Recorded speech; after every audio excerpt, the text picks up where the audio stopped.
Greetings YouTube, I'm finally getting round to doing what I said I'd do. Said?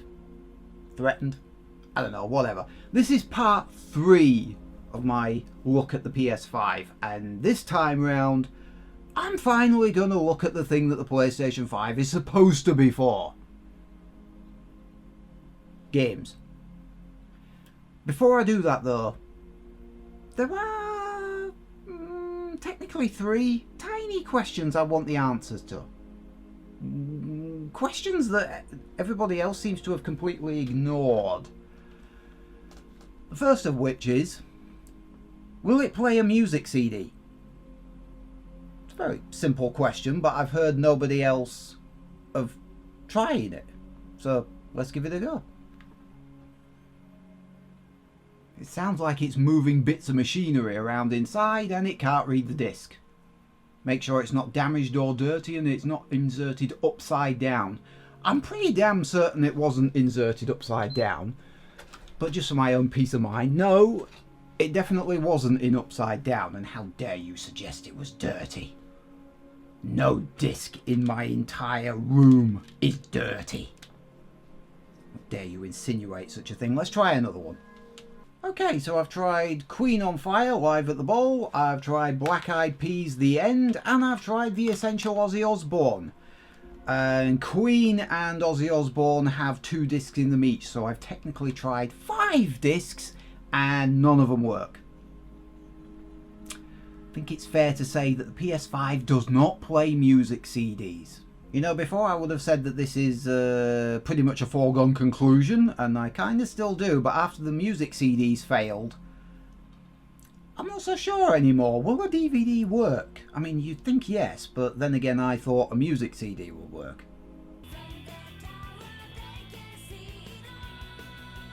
It works! I apologise, I have an awful singing voice, but the DVD seems to work, so not all bad. Again, foregone conclusion because, well, the PS4 and PS5 discs are Blu-ray, so this should work, shouldn't it? All you wanna do is see me turn into a giant woman. Yep, Blu-rays work. Again, expected, but nervy because of CDs. Games, finally! So I'm going to start with the PS4 version games and then move to the PS5 ones. Sorry about that. The game that Sony was waxing about in terms of loading time was SpiderMan. So I'm going to have a look at that first. How long, for example, does it take to get from that logo bit at the beginning to the main menu? In other words, the actual loading screen, how long is that? On the original, on the PS4, it's about 10 seconds. Okay, I just tried to time that and there was no loading screen. There was the first time I fired this game up, but it went straight into it. So I guess the loading time is now 0. On the PS4, it takes about 34 seconds to load in a saved game, and that's with the latest game save. Again, how does the PS5 do?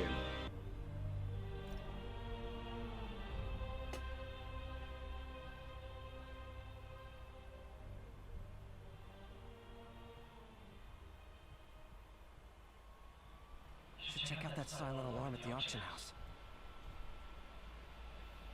That's a lot less. From 34 seconds. That's like 11 and a half. That's more than that's more than 50% reduction at least. Now they were demonstrating it and they said that the loading times from, was it fast travel stations? I can't remember now, but it went from like something like 16 seconds, 15, 16 seconds or something, down to a quarter of a second. But that might be the PS5 edition of this game, and I'm obviously running the PS4 version, so a few caveats involved. Bloodborne. Now the reason I've picked this game out is, first of all, it's part of the PlayStation Plus collection, which is 20 games that if you have a PlayStation Plus subscription, you can download them all for free to your PS5, oh yes. But my point is that Bloodborne, when it originally released, had a load time of about a full minute.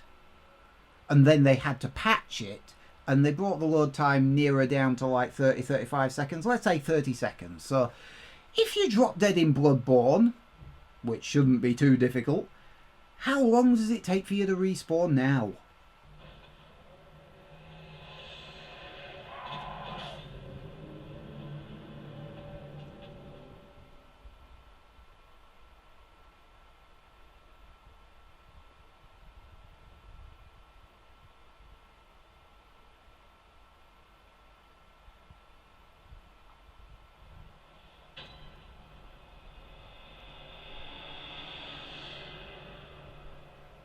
That's pretty good.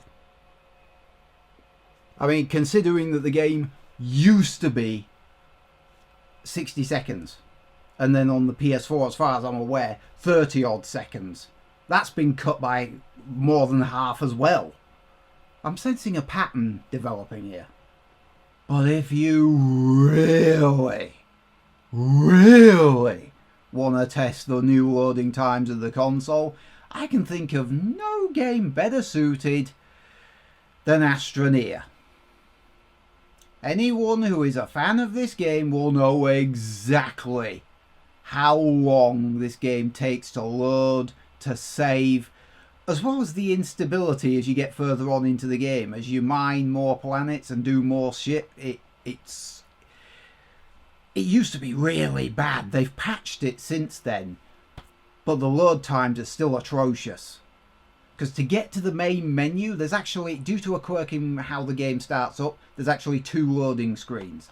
And the 2 of them together, on the PS4, it takes a minute and a half.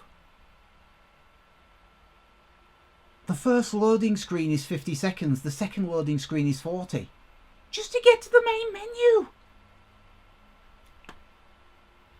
Let's see if the PS5 can beat a minute and a half.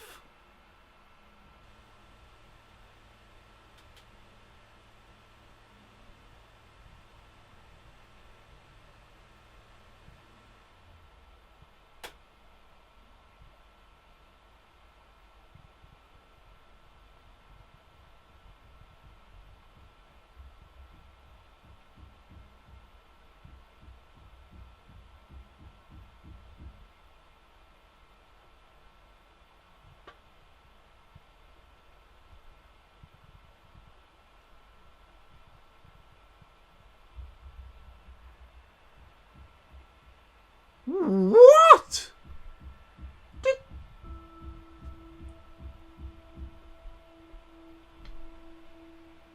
26 seconds. Down from a minute and a half. I'm not gonna lie. When I fire this game on the PS4, I open my phone up and start surfing the web. Now I don't get a bloody chance.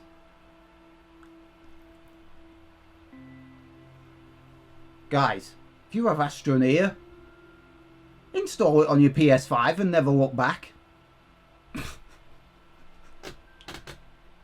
Okay, I'm done with the loading time demonstration. Let's try a multiplayer game. Because some features on certain PS4 games are apparently missing. It isn't multiplayer, is it? Because that's going to be a bit of a problem for games like this. You know what I mean? It's some features. It's very vague. The game has loaded up, but that's not the same thing. I mean connect to other players and actually play a game online. And not bots, actual people.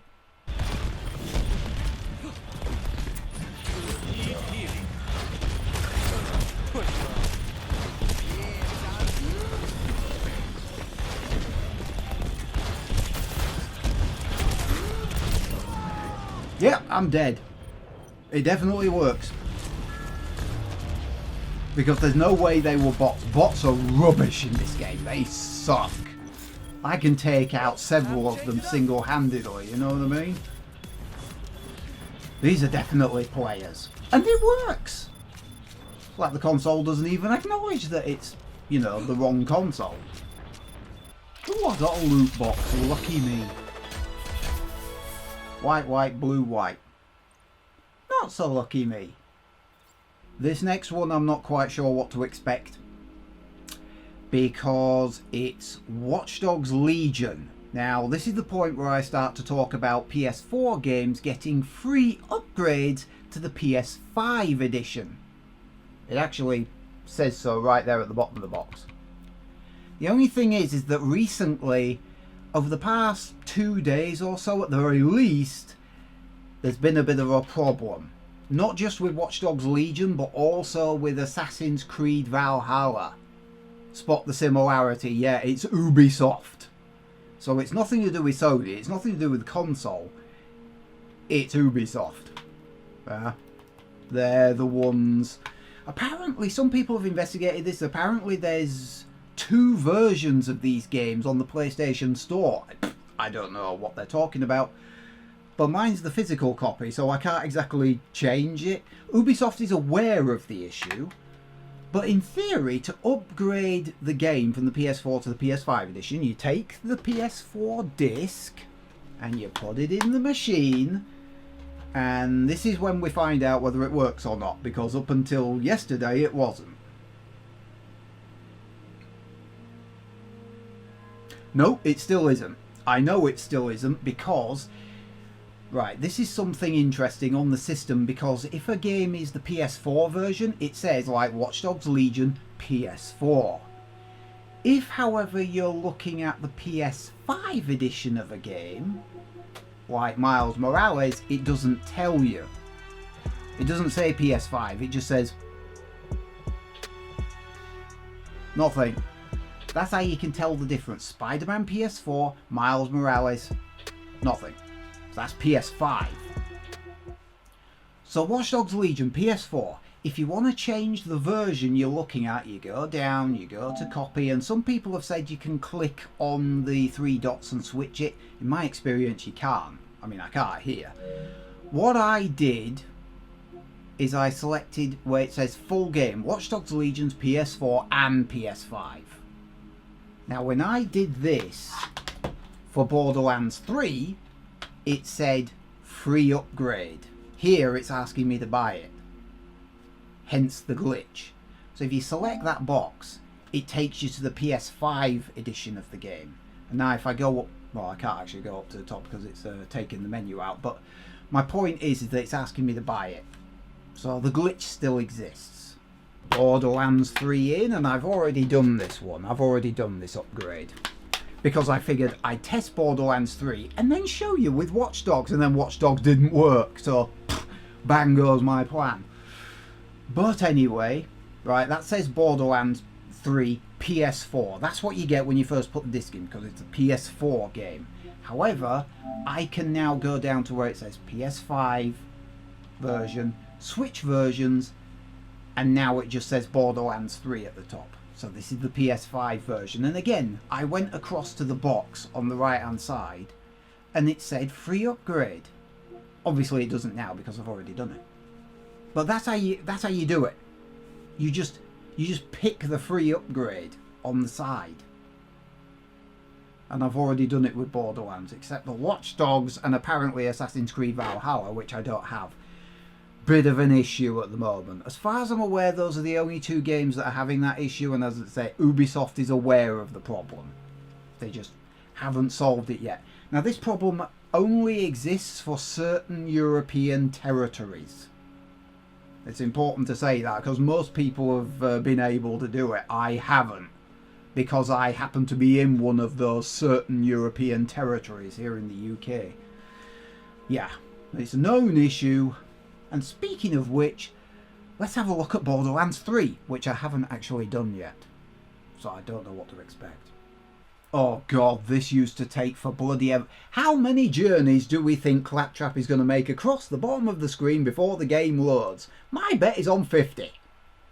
He didn't even make it across on the second one.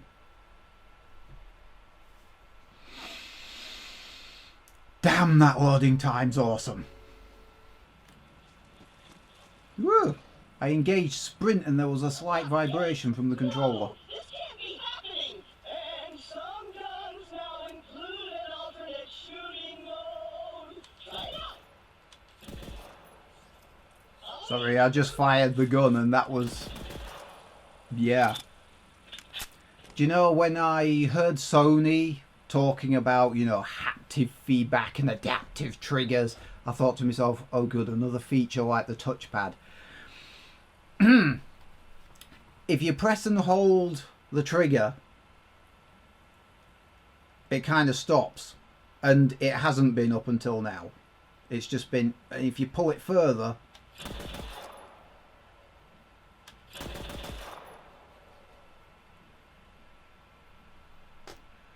that's actually pretty fucking clever. Oh god, I'm not used to the triggers actually behaving like triggers. That is weird.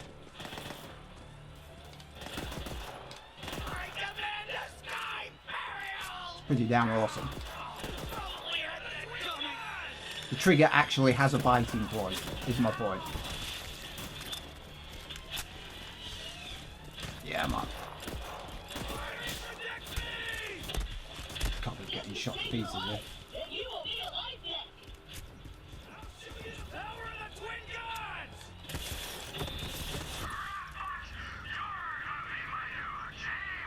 That was awesome. Tutorials. And since when do all the menus transition this damn fast?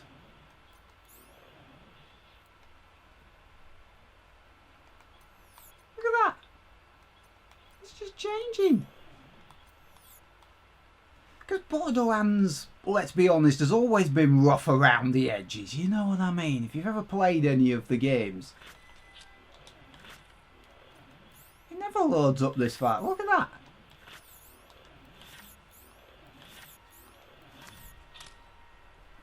It's like in the olden days, it'd be, well, I suppose I can load up the menu in like 5 minutes time when I get a moment, or maybe sometime next week, you know, if I've got quite a bit of work, I'll fit it in somewhere, maybe if I can. Now, it's more like, menu certainly, sir. Would one like to peruse one's collection of Corsic shotguns? It just does it. It doesn't argue with you. Jesus. I am not used to this. You do realise what you've done now, Gearbox. Now that you've made Borderlands smooth, we're going to expect you to do it like this next time. I've always been of the opinion that graphics and sound do not a game make. It's the gameplay that matters. And yeah, I regard the controller as a piece of hardware, not as part of the game, but by the way, the trigger has gone back to normal. It's not resisting me anymore. But how can I put this? The controller is a bit awkward for me to categorise, because on the one hand it's not the game and it does sound a bit gimmicky. On the other hand, that was pretty fucking awesome. You know what I mean? I'm having trouble putting this into a category. I'm having trouble figuring out whether it actually enhances the game or is just a very, very, very clever gimmick. It is pretty cool though, and it does change how the game feels. The vibration, not quite so much, because the vibration, when you're running around trying to avoid being shot or punched in the face or whatever, the vibration kind of just fades into the background. But the triggers, that was a big deal. So the developers of a game could basically do whatever they wanted with it. And the vibration definitely feels sharper. It's like it doesn't just build and fade. It feels like there's a lot more nuance to it. I was playing the opening of SpiderMan Miles Morales, and in the main menu, when the train is going across the train tracks, you can kind of feel it going dun dun dun dun dun dun, not brr brr. It's like proper dun dun. So we'll wait to see what various games do with it. But yes, I am a lot less skeptical than I was, because I just thought it was like, you know, like another gimmick like the touchpad. I mean, seriously, does anybody make meaningful use of the... Is the touchpad really necessary on this controller? I don't think it is. It's actually bigger on this controller than the last one. Anyway, I'm rambling now. I think that'll do. If I eventually get round to downloading Watch Dogs Legion on PS5, I might have another look at that. But apart from that, I don't think I'll do another PS5 video. This is probably the last one. So like, dislike, comment, subscribe and share, all that jazz. See you next time, whenever that is.